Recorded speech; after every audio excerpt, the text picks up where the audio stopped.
వీడే.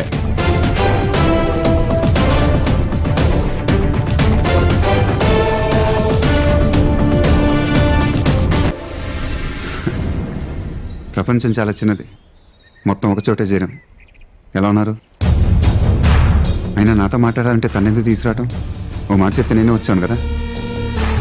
నువ్వు బయలుదేర్చారు, నేను కాసేపు మాట్లాడి వచ్చేస్తాను. ఉండని, ఇక్కడ జరిగేదంతా చూడని. పైగా ఊళ్ళోకి వెళ్ళి చెప్పాలిగా. అయితే కాసేపు ఉండిచారు, ఇద్దరం కలిసి వెళ్ళిపోదాం. వచ్చి మాట్లాడి వెళ్ళిపోవడానికి ఇది ఢిల్లీ అనుకున్నావరా? దేవరకోట. దేవరకోటలో మామిడి తోట. ఇక్కడికి రావడమే గాని వెళ్ళడం ఉండదు.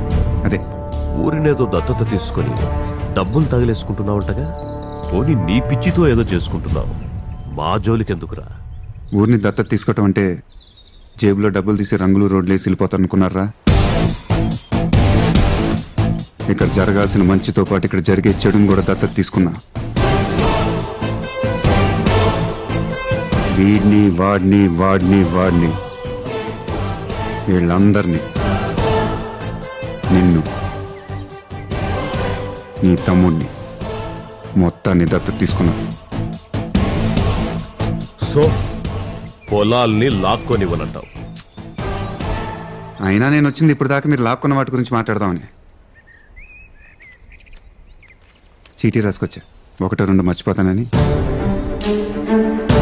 జిల్లాలో 43 ZP హై స్కూల్ మరమ్మతుల నిధులు మింగేశారు, ఇచ్చేయాలి. 72 ZP రోడ్లు శాంక్షన్ అయితే అన్నీ మింగేశారు, ఇచ్చేయాలి. 350 కోట్ల కరువు నిధులు పంపితే మొత్తం మింగేశారు, ఇచ్చేయాలి. కొన్నేళ్ల క్రితం డైరీలో కాల్ చేసిన 30 మందితో పాటు మీకు అడ్డొచ్చిన 23 మందిని చంపేశారు. మనిషి అన్నోడు చేస్తాడరా? వాళ్ళ కుటుంబాలు మొత్తం మీరే ఆదుకోవాలి. ఆఖరికి 11 ఊళ్ళ పొలాలకి నీళ్లు వెళ్ళే వ్యవసాయం చెరువు కూడా మింగేశారు. చెరువుని మింగేయటం ఏంట్రా? మొత్తం చూసుకుని అన్ని ఇచ్చేయాలి. ఇయ్యకపోతే పెద్ద అనుకుంటున్నా.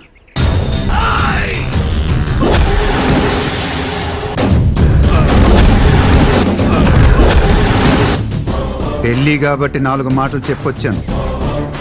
దేవరకోట, పైగా మారుమూల మామిడి తోట, లేపేస్తే అడిగే దిక్కు దివానం కూడా ఉండవు. దాచారు. రేయ్, ఊరి నుంచి చాలా తీసుకున్నారు, తిరిగిచ్చేయాలి, లేకపోతే లావు అయిపోతారు.